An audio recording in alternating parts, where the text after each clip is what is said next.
a son histoire à raconter sur ce qui l'a amené vers l'islam. Je trouve chaque histoire intéressante. Dieu guide vraiment qui il veut, et seulement qui il veut. Je me sens si privilégiée de faire partie de ceux et celles qu'il a choisi de guider. Voici mon histoire. J'ai toujours cru en un seul Dieu. Toute ma vie, même enfant, chaque fois que j'ai connu des moments difficiles, j'ai demandé à Dieu de m'aider. Je me revois encore, pleurant à genoux, au milieu de la cuisine, hurlant dans toutes les directions. Je priais Dieu de mettre un terme à cela. La religion, toutefois, n'a jamais eu beaucoup de signification pour moi. Plus j'avançais dans la vie, moins la religion m'apparaissait comme une voie censée à suivre, et je me méfiais de ces gens qui prétendaient être des négociateurs entre moi et Dieu. Je ressentais la même chose à l'égard de Jésus, que la paix soit sur lui. Comment cet homme pouvait-il nous avoir tous sauvés de nos péchés? Pourquoi aurions-nous le droit de pécher juste à cause de lui? Je rejetais toutes les versions de la Bible, me disant qu'un texte traduit et réécrit de si nombreuses fois ne pouvait aucunement être la véritable parole de Dieu. À l'âge de 15 ans, j'avais abandonné l'idée de trouver Dieu. J'ai grandi dans une famille américaine typique. Toutes les personnes que je connaissais avaient des problèmes similaires aux miens. Mon père était un col bleu, très travaillant mais alcoolique. Avec le temps, son état empira, de même que son côté pervers. Les abus sexuels et physiques, de même que la peur constante, ont marqué mon enfance et ont eu des répercussions sur toute ma vie jusqu'à aujourd'hui. Mon père mourut lorsque j'étais en 6e année du primaire. Mes parents étaient divorcés à ce moment-là. J'étais la plus jeune de 8 enfants. Ma mère devait travailler pour nous faire vivre, alors j'étais souvent seule à la maison. Voilà, j'étais un de ces enfants retirés de la société, qui effraient les gens lorsqu'ils entrent dans une pièce.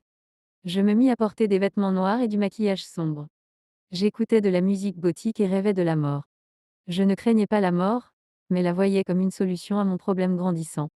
Je me sentais seule en tout temps, même lorsque j'étais entourée d'amis. Je tentais de combler ce vide avec des cigarettes, puis avec l'alcool, le sexe, les drogues, puis n'importe quoi susceptible de me faire oublier mes idées noires. Je tentais de me suicider au moins une quinzaine de fois.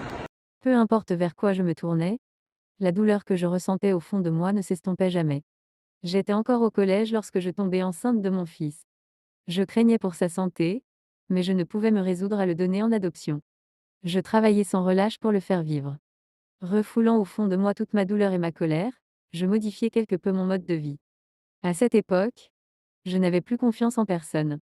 3 ans plus tard, je rencontrai quelqu'un et me fiançai. Je voulais tellement trouver ce quelque chose de plus qui manquait tant à ma vie. Mais comme toutes les fois précédentes, mon monde s'écroula rapidement. J'avais 25 ans et j'étais enceinte de ma fille lorsque je mis un terme à cette relation après que mon fiancé m'eut trompée et frappée à plusieurs reprises. Je n'avais aucune idée de ce que j'allais devenir. À cette époque, je travaillais pour un Pakistanais musulman. Je ne regardais jamais les nouvelles à la télé et je me souciais peu de ce qui se passait dans le monde. Alors je ne faisais pas de réelle distinction entre un musulman et une personne d'une autre religion. Avec le temps, je me liai d'amitié avec plusieurs musulmans. C'est alors que je remarquai à quel point ils étaient différents. Ils avaient des principes moraux et une dévotion envers Dieu. Ils priaient 5 fois par jour. De plus, ils ne buvaient pas et n'usaient pas de drogue. Pour les gens de ma génération, ces valeurs étaient celles de la vieille école, celles que nos grands-parents auraient eues. Lorsque j'accouchai de ma fille, vous ne pouvez vous imaginer ma surprise quand l'un de ces hommes vint me rendre visite, les bras chargés de cadeaux. Je demeurai bouche bée lorsqu'il la prit dans ses bras et lui parla. Je n'avais jamais vu d'homme se comporter ainsi avec un bébé. Cette gentillesse ne fit que croître lors des 4 mois suivants. Je ne peux exprimer tout l'amour qu'on nous démontra. Petit à petit, je m'intéressai à leur religion. J'étais curieuse de découvrir quelle était cette religion qui inculquait de si belles valeurs à ses fidèles.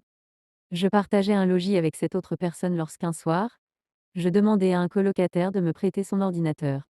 Craignant d'offenser mes amis en leur posant des questions sur leur religion, j'avais décidé de me tourner vers l'Internet. Le premier site que j'ouvris fut http://www.islamabrifaguide.org. Je n'en revins tout simplement pas. C'était comme si un voile noir avait été retiré d'au-dessus de moi et je jure que jamais je ne me sentis si proche de Dieu.